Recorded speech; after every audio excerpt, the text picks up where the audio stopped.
ಇನ್ನೊಂದು ಆರಾಧಕ ಸೌಂದರ್ಯ.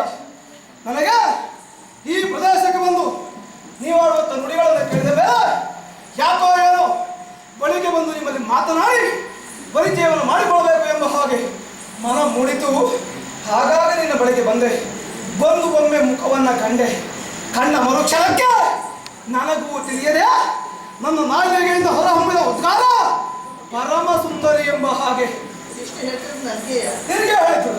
ಯಾಕೆ ಕೇಳು, ನೀನು ಯಾವತ್ತೂ ಗೊತ್ತಿಲ್ಲ, ಹೆಸರೇನಂತೂ ಗೊತ್ತಿಲ್ಲ, ಆದರೆ ಚಂದಕ್ಕೆ ಸರಿಯಾಗಿ ಬೇಕಂತ ಹೆಸರು ಕೊಡಬೇಕಾ ಬೇಡವಾ?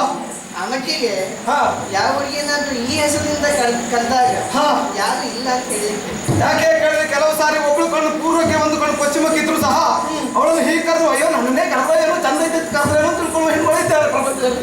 ನೀನು ಹಾಗಲ್ವಲ್ಲ, ಸರ್ವಾಲಂಕಾರ ಭೂಷಿತ ಸರ್ವಾಂಗ ಸುಂದರಿ. ಆ ಕಾರಣಕ್ಕಾಗಿ ಪರಮ ಸುಂದರಿ ಅಂತ ಕರೆದೆ. ಬೇಸರ ಇಲ್ವಲ್ಲ? ಪರಮ ಸುಂದರಿ ಎಂದಾಗ ಬೇಸರ ಮಾಡಿಕೊಡ್ಬೇಕು. ಬೇಸರ ಮಾಡ್ಬೇಕು. ಕೆಲವು ಸಾರಿ ಹೊಗಳುವಿಕೆ ಹೊನ್ನ ಶುರು ಅಂತ ತಿಳ್ಕೊಂಡು ಕೆಲವರು ಹೊಗಳಿಕೆಗೆಲ್ಲ ಬಗ್ಗುವುದಿಲ್ಲ, ತಗ್ಗುವುದಿಲ್ಲ, ಒಪ್ಕೊಳ್ಳುವುದಿಲ್ಲ. ನೀನು ಹಾಗಲ್ಲ ಅಂತ ಆಯ್ತು. ಆಮೇಲೆ ಒಂದು ವಿಷಯ ಗೊತ್ತಾಗಲಿಲ್ಲ. ನೀವಾದಂತ ಮಾತುಗಳನ್ನು ಕೇಳುವಾಗ ಅಂತ ಹೇಳಿದ್ರಿ, ಅಯ್ಯೋ ನಾನು ಬಂದು ಕೆಲವೊತ್ತೆ ಆ ಕಡೆ ಈ ಕಡೆ ಸುತ್ತ ಆಡ್ತಾ ಇದ್ದೆ.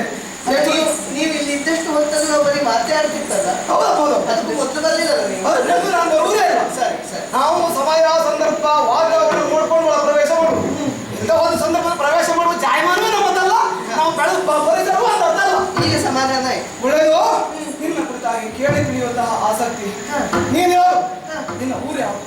ನಿನ್ನ ಅಪ್ಪ ಅಮ್ಮ ಯಾರು?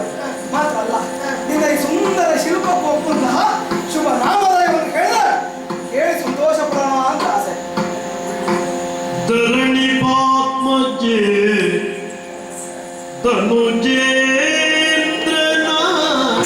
ಕಾಟುತ್ತ